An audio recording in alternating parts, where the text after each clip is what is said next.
Zaidan, Sônia, ouvintes, estamos agora aqui conosco no Bandeirantes Acontece com o coordenador dos testes da Pfizer no Brasil, médico Cristiano Zerbini. Doutor Zerbini, boa tarde, bem-vindo à Rádio Bandeirantes.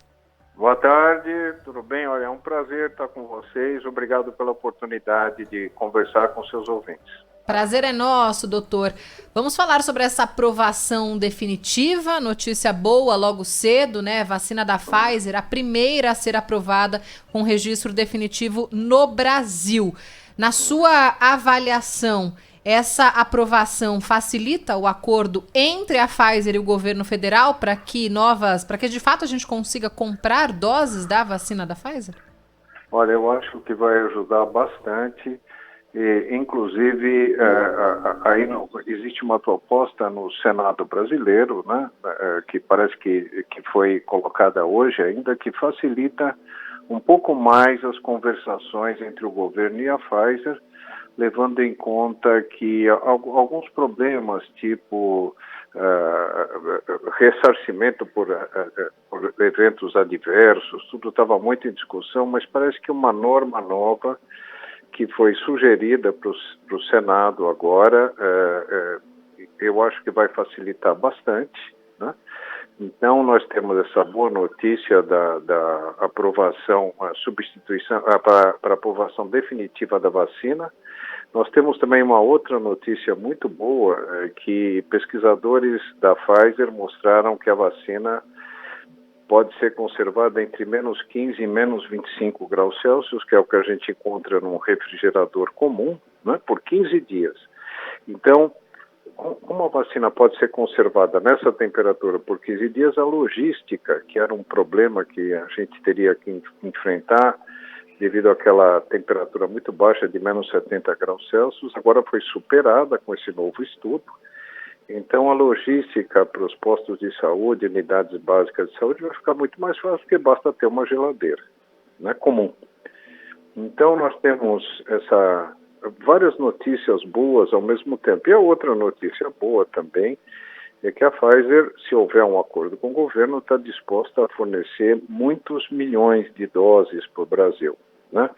Eu diria que ao longo de 2021, 100 milhões de doses poderiam ser oferecidas ao Brasil, né? Com um aporte inicial de 9 a 10 milhões no primeiro semestre e o restante no segundo semestre.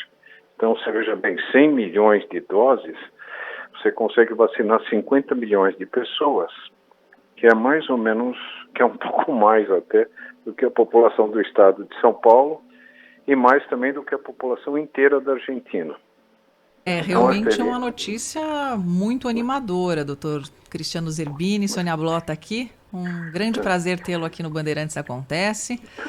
E a gente comentava há pouco, antes do senhor entrar aqui para a nossa entrevista, a questão da ética da vacina da Pfizer agora, que está autorizada, né, quando chegando no Brasil, dela ser para todos durante uma pandemia no SUS, obviamente, que essa que é a forma certa, mas ao mesmo tempo a possibilidade dela poder ser vendida em clínicas particulares. Eu queria saber a posição do senhor diante disso durante uma pandemia e de que forma daria para atender a todos sem prejuízo de nenhum.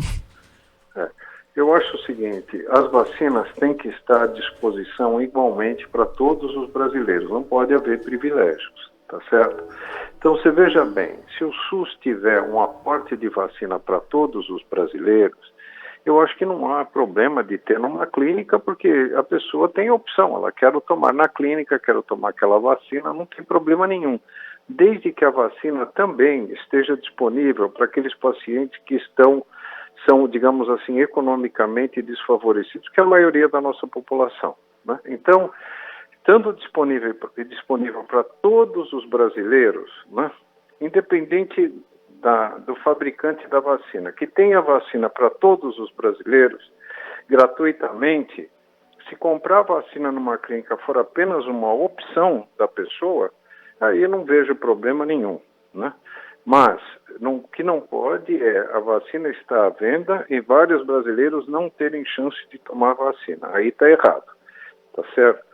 Agora, uma outra ideia que eu acho muito boa é uma empresa forte, grande, né, poder comprar um lote grande de vacinas e fazer o seguinte: vamos dar 50% para o governo, né, e 50% vai ficar para vacinar nossos funcionários, né? Essa é uma atitude social excelente e que traria muita simpatia para as empresas brasileiras. Você pega uma empresa grande, tipo Votorantim, Volkswagen, Natura.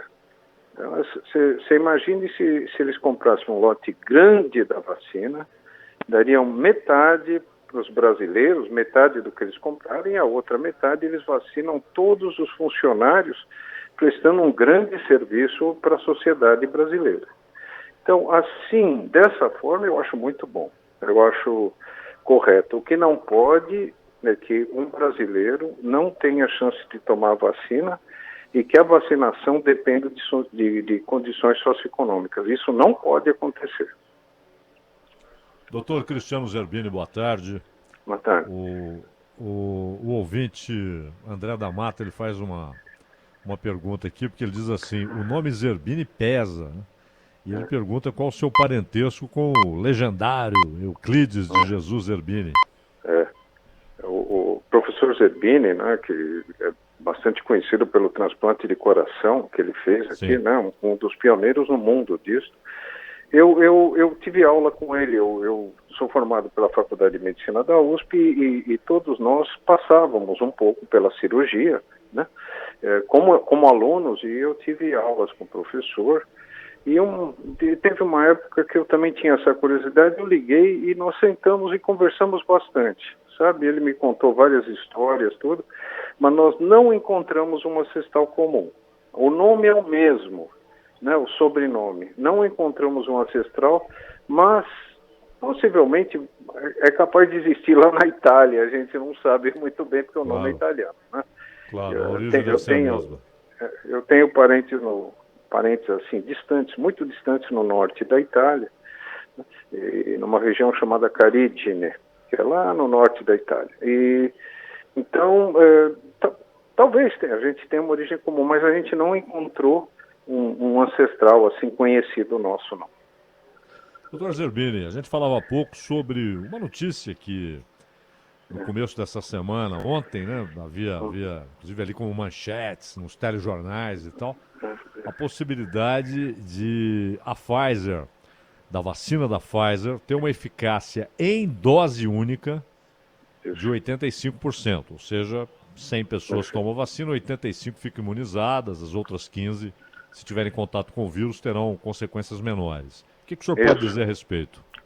Olha, é isso mesmo. Se a gente olhar o estudo, aquele estudo fase 3, publicado em 15 de dezembro na revista New England, esse estudo que inclusive fez com que a vacina fosse aceita pelo FDA, esse estudo mostrou que entre o 10º e o 14º dia após a primeira vacinação, você já tinha uma diferença entre a curva de participantes que tomaram a vacina e a curva dos participantes que estavam no grupo placebo em relação a ter ou não a Covid. Né? Então você vê que 10, 14 dias essa curva já começou a se diferenciar. Né? Então a gente já sabia que há 10 a 14 dias depois da primeira dose já havia imunização. Agora, isso foi muito comprovado pelos estudos que foram de vida real que aconteceram em Israel. Né? Israel é o país mais adiantado do mundo em termos de velocidade de vacinação. Então, o que acontece? Eles começaram a perceber que os resultados com a população em Israel eram muito semelhantes aos resultados que foram publicados no estudo duplo cego, randomizado, publicado então em dezembro. Então, o que aconteceu na vida real estava repetindo o que aconteceu no estudo. E eles perceberam que logo na primeira vacinação já existia, então, 85% de proteção. E 7 dias depois da segunda vacinação, a gente tem 95% de proteção. Né? Então, há necessidade de tomar a segunda dose, porque você aumenta muito a proteção das pessoas que tomam a vacina. Né? São 2 doses mesmo. Né? São 2 doses mesmo, né? Isso. São 2 doses que devem ser tomadas. Né? Mas é uma notícia e tanto, né, doutor Zerbini? Desculpe, É uma notícia e tanto, né? Uma é ótima uma notícia e notícia. tanto, sim, é uma notícia e tanto, quer dizer, a pessoa toma a primeira dose e, doutor, como é que é? Como é que eu tô? Olha, daqui a 10 dias você já vai ter uma boa proteção, mas não deixe de tomar a segunda dose. Doutor, eu queria que o senhor me explicou uma vez, mas é uma oportunidade ótima para o nosso ouvinte para saber como funciona a vacina da Pfizer no organismo, porque ela é de uma tecnologia extremamente requintada, é o chamado RNA mensageiro. E eu queria que o senhor fizesse um paralelo entre as vacinas e por que essa é considerada pioneira. Deixa eu aproveitar, doutor Sônia Zaidan, fazer uma pergunta na cola da Sônia, porque com o surgimento das novas variantes, foi falado muito que a Coronavac, por exemplo, que é uma vacina que utiliza o vírus ali morto, né, o vírus desativado, seria mais eficaz com as novas variantes em comparação com a da Pfizer. Então, acho que nessa pergunta... Acho que é um paralelo bacana para a gente fazer. Dá para a gente traçar muito bem aí a diferença dessas vacinas. Bom, as vacinas são diferentes, todas elas tentam a mesma coisa, né, que o organismo se defenda do coronavírus fazendo anticorpos contra uma proteína chamada proteína S, né, da sigla em inglês Spike, que em português seria espícula. Então, o que acontece? A proteína S é a proteína que faz com que o vírus se ligue no organismo humano, penetre no organismo humano e cause a doença. Se você inibir a proteína S, o vírus não tem como penetrar no nosso organismo. Seria como um engate de um trem, né? Se você tirar um engate de um vagão, ele não consegue mais seguir o comboio do trem. Então, é isso que a gente quer, permitir que não haja engate da proteína S com o receptor no nosso organismo. Então, todas tentam a mesma coisa de diferentes caminhos, né? Falando um pouquinho das variantes, antes de falar do RNA mensageiro, das variantes é o seguinte, eu não sei como é que eu não sei como é que essa notícia de uma vacina com vírus inteiro seria mais eficaz contra uma variante, porque é o seguinte, está no nome, né? O vírus variou, né? Ele não é que ele seja outro vírus, mas ele tem uma outra conformação, ele é quase um outro vírus, tá certo? Então não adianta dizer que uma vacina por um vírus inteiro protege contra um vírus que mudou. Como é que ela iria proteger mais do que as outras? Ela pode até proteger, como todas as outras, mas não porque é vírus inteiro, tá certo? O vírus sofreu uma mutação, né? Mutante, mudou, né? Então, já não é aquele vírus para o qual a vacina foi feita, houve uma variação, né? Mas pode ser que todas as vacinas, independente de como sejam feitas, possam pegar as variantes, é o que a gente torce, né? O que a gente quer saber. Então, a vacina da Pfizer, ela faz o seguinte, ela é uma inovação, porque as vacinas, de uma forma geral, ou injetavam o vírus, ou morto que a gente diz é inativado, ou um vírus simplesmente atenuado, né? Por exemplo, a vacina do sarampo, da poliomielite, são vírus atenuados, tá certo? E outras vacinas, como a vacina da gripe, que a gente toma todo ano, é vírus inativado. Então, essas técnicas de vírus inativado e vírus atenuado são antigas, e são muito eficientes, né? Você veja a eficiência da vacina do sarampo, é uma vacina espetacular. A vacina da poliomielite, uma vacina espetacular. Mas o que aconteceu foi com o conhecimento da biologia molecular, a gente conseguiu saber o seguinte, qual é a informação que o coronavírus tem no seu código genético, no seu RNA. O coronavírus é um vírus RNA, né? O material genético dele é o ácido ribonucleico, porque tem vírus que o material genético é o DNA, desoxirribonucleico. Então, DNA e RNA são um pouco diferentes um do outro, tá certo? O coronavírus é um vírus RNA. Então, qual é o pedacinho do código genético do vírus que codifica para aquela proteína S, né? Vamos fazer o seguinte, vamos pegar o RNA parece uma fitinha. Vamos cortar um pedacinho dessa fita, que é aquele pedacinho que codifica para o vírus fazer a proteína S, tá certo? Esse pedacinho que carrega a mensagem é o RNA mensageiro, tá certo? Então a gente pega só aquele pedacinho, né, e vamos injetar só esse pedacinho. No caso da Pfizer e da Moderna, é injetado numa bolinha de gordurinha bem pequenininha chamada lipossom. Então o que acontece? Você injeta, o que acontece com aquele lipossoma? Ele é captado por uma célula do sistema imunológico e o RNA mensageiro entra dentro dessa célula. Lá dentro ele faz a proteína S. Tá certo? O que acontece? A célula pega a proteína S que foi feita dentro dela e apresenta na superfície dela. Quando ela apresenta a proteína S na superfície dela, o nosso organismo fala, eu não conheço essa proteína, vou atacá-la. E faz bastante anticorpo contra ela. Então, o que acontece? Ele fica preparado para o dia que o vírus quiser penetrar nele, né? A célula que expôs a proteína S na superfície é igual aquele sparring que a gente vê em luta de boxe, né? Aquele sujeito que fica treinando o lutador, né? Apanha para chuchu, mas ele usa um capacete de proteção. Então o sparring fica lá, treinando o lutador, para o dia que o lutador lutar de verdade, ele está bem treinado. Então essa célula que apresentou a proteína S, fabricada pelo RNA mensageiro, é o sparring.